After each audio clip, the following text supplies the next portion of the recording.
Mr. Kolar, today it was a very important match for Egyptian or Arab or Africa because Ahli Club is the best. He takes this بطولة 10 times, and the result is surprise for us. Everybody in Egypt, everyone, أي واحد مصري، كلنا كمصريين، كلنا كعرب، كنا متوقعين نظرا للأداء الجيد للنادي الأهلي خلال ال10 أشهر والسنة اللي فاتت إنه القمة في أفريقيا وفي كده.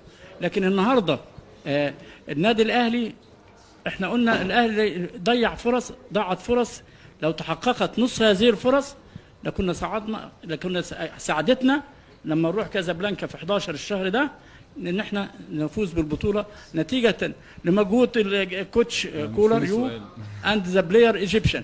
So what's your opinion? Guys, let him ask his question. السؤال. Go, please, Baba, please go straight to the question. Okay. السؤال ما هو رأيك أو استعداداتك لنتغلب عن هذا الهدف الذي دخلنا فينا في آخر 10 دقائق وكان يستحق أن لا يدخل فينا، وأمال المصريين معك ومع اللعيبة Thank you. الاختيار. شكرا.